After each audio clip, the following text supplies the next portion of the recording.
フルカウンター。 Alright boys, welcome back. So yesterday we got the hands-on gameplay of Series Origins, about an hour worth of footage, and the G-Star event is still currently going on right now, so there could still be a bunch of more footage and more stuff we haven't realized. However, I think most of it's been out by now, and today we're going to break down everything you missed from the gameplay reveal and about an hour's worth of footage. Honestly, this video took a very long time to make, so if you guys are new and you enjoy the content, then obviously do subscribe. We are obviously uploading Series Grand Cross gameplay, but of course, when this game does eventually come out, or any bit of news does come out, we're going to be covering it here on the channel. So boys, get a drink of water, we're going to be here for a while, and also just have fun. I mean, this game looks insane, it looks beautiful, and honestly, I'm just excited to even talk about this game because it's genuinely unreal. So, let's just jump in. Let's start off with the actual loading screen. Now, granted, this is all pre-development stuff, so it's likely will change, but this is what you can see at the event. A simple loading screen with obviously just Tristan and Meliodas. They're the same height, which is just kind of funny. During the demo, you can pick between two different game modes, that being the story mode and also a open world mode.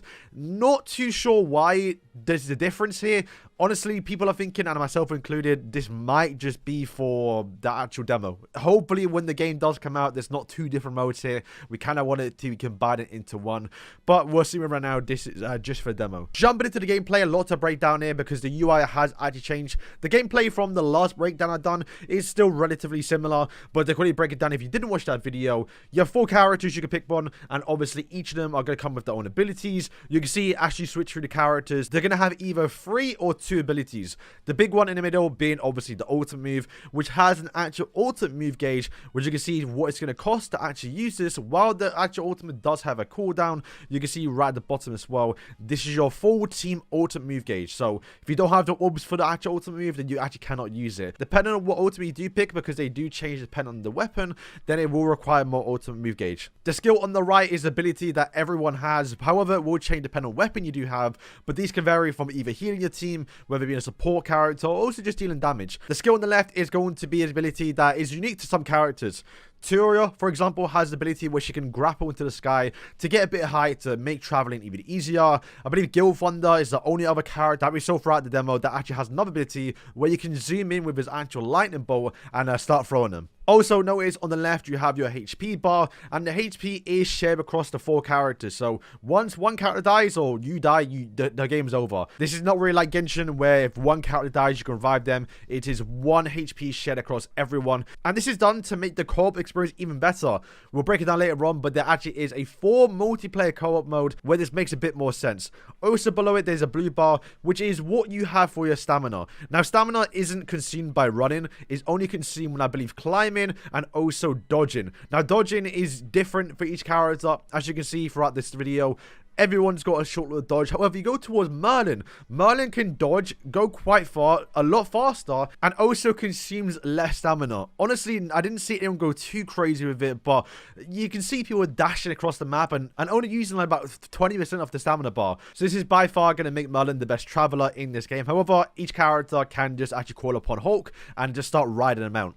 Also, very much similar towards Genshin Impact, every character does have an actual unique slam attack in the air. I've yet to speak about it, but if you actually don't know, Teoria, the character on screen, the fairy, actually is one of 7 children of the Yanning King. This is kind of one of the bigger reveals of Series' origins. However, this is only her fairy form and not the true form of the character, so we actually don't know what she looks like, at least in her actual normal form. Here are some of Teoria's actual abilities. We didn't get to see too much of it in the demo, but we do know that she does possess the powers of the Sins. In one of the last trailers, we did get to see one of her ultimates to being a lion, which is obviously representing Escanor, doing the one attack, which looks very insane. Also, moving on, we get our first boss fight, which is going to be Marmus. And this is quite interesting because Marmus actually did die in the original series storyline. And I went through and actually translated some of the dialogue they had, and they do actually mention that he got resurrected. If you don't know, the story is taking place after 70 Sins and before Fallen Apocalypse. However, it's in between and also its own parallel universe, so don't worry about catching up with the story. It's kind of its own thing. And we do know that the big enemy of this story is going to be Chaos, whether that be some sort of Chaos attribute or some sort of Chaos being, or most likely Chaos Alpha. This is kind of what's going to push the story forward. And it does look like Marmus got brought back by Chaos, actually awakening, going into his actual UR form from Grand Cross. So you can probably expect this a lot from Series Origin, where a lot of characters are going to evolve. Cosmetics looks like a big part of the game, and probably what they're going to use to monetize the game in some way as well. However, you are going to get some for free, and some probably by just playing through the game. However, do not mistake cosmetics for actual armor, because there actually is a gear system in the game. However, the gear system you apply towards the characters will not change how the character looks. But going up Grand Cross, since they are already using a lot of assets from the game, they have a ton of really cool outfits to pick from. So I can't wait to buy them for the second time. Here is some Merlin gameplay. She looks by far the most broken one out of all of them. Like, once again, the infinite dodges that she can do is going to be obviously insane to evade bosses. She just got pretty long range too. Also, one of her abilities actually creates a duplicate of herself, making a fire element of herself, actually exploding enemies if they get near to it, probably likely distracting them as well. Like, Merlin just looks like an all-round good character. Also, other ability that she does do by pressing E looked like to be a fire element that summons above the character, which will just do continuous damage, assuming you don't move. Probably really good against boss fights that don't really move too much, because I don't believe it tracks them, but if they're staying in place in one position, then it's going to be really good. Here's some Meliodas gameplay. We get a big slash from him, his ultimate, that leaves a massive Hellblaze on the floor, dealing obviously AoE damage if they do stay into it. Also got a little slash attack. Very simple. If you play Kenshin from Genshin, very much similar towards that from the looks of it. During this mode, when you do defeat one of the bosses, you're going to get a big loot drop. That's going to give you a bunch of equipment, armor, and also gear. And if you come from Grand Cross, these should be a bit more familiar. While they're not necessarily from Grand Cross, the layout they've done is very similar towards how they do the relics in the game. And also the equipment as well is very similar towards one of the outfits you see later on. While in the minimap, you can hover over some of the bosses, and you can see what bit of gear you're going to get. And if you once again play Grand Cross, you'll recognize one of these outfits, because this is literally Meliodas' actual outfit from the game, the adventure outfit. So it does look like, you can see, for example, like Escador might have his set of outfit that was based on the fantasy theme. Once again, this is just armor, not actually cosmetics, so you won't get to see this actual look in game. Of course, since this is going to be a massive open world game, quick teleportation is obviously necessary, and honestly, maybe it's just a demo. I hope this is a live game. The teleportation between the maps and waypoints is generally insanely fast. Like, it's not even a loading screen. It may just be for the demo, we're not too sure, but if it's this fast in a live game, maybe on PC, not too sure about Switch or PS4, but yeah, this will be actually insane. Here are some of King's animations. Despite him kind of being a bit of a ranged character, he's not got the longest range comparable to at least Myrddin. However, he has got something a bit unique, and that is his little spinny spear he does with his Chasterfold, where it actually does suck people together a little bit. Kind of slow them down even if you're chasing deers. When you're in the air, you also can glide, and this will obviously cost some stamina. Then we get towards the character select screen, and I honestly see a lot going on here. Firstly, you have the character portraits, which once again are reused from Grand Cross. This is not a bad thing. This is basically Grand Cross 2.0. The renders already look really good in Grand Cross, so I'm not too mad that they're using it, but it's still funny to see. Obviously, each character will have their own unique stats, and also has their CC. Does look like the max level is 10. This is probably only for demo. You will likely be able to awaken the characters, because if you do translate this actual screen, you can see there is two different options. You have Master, which more or less will probably likely upgrade abilities, and you also have Potential Power. I assume this will be the Constellation or the dupe system in this game. This is a gacha game after all. I'm sure you're going to get a bunch of characters for free, but yeah, this will be a gacha game. They're going to have to make the money back somehow, and this is probably the dupe system, or if not, they're going to add it anyway.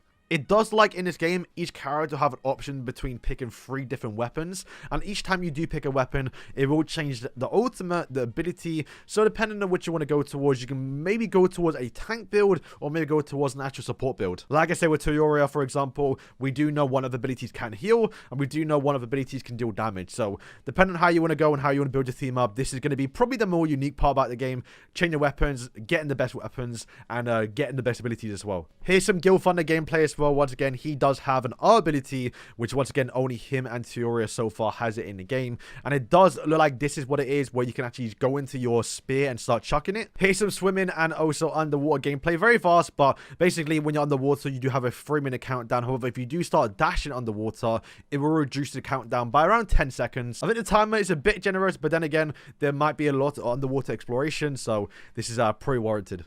Now, going over towards the multiplayer gameplay, this is where the game's going to shine. You're able to play with 4 friends, and each of the players can actually control 4 of their own characters. Since, once again, you do share 1 HP bar, selecting between 4 different characters just makes so much sense. So I love the way they designed the multiplayer for this game mode. But generally, this looks unreal. I mean, the gameplay already looks unreal, but the amount of fun you can do trying to figure out puzzles, exploring probably some sort of temple or raid, or even some like underground labyrinth, this just looks unreal. I mean, look at this gameplay right now. Where you got Gilfon, this is fighting. There's a bunch of bosses and everyone's going crazy. And even going against the boss fight, just I'm getting a fanboy a bit here, boys. But this just looks unreal to see, man.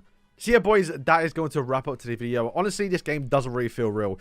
It's been about 2 years since they announced the game, and we're finally getting a bit more information on it and kind of hands-on gameplay. If any more information does come out about this game, then we'll obviously cover it on the channel. However, I believe they've shown most of the stuff in terms of breaking down things. They may show a bit more stuff in terms of gameplay towards other boss fights and, you know, maybe a bit more gameplay of other characters we haven't seen. But generally, I think we've seen most of, if not all, the mechanics so far they're going to show throughout this event. And yeah, it just looks insane gameplay. So boys, thank you for watching this video, and yeah, peace.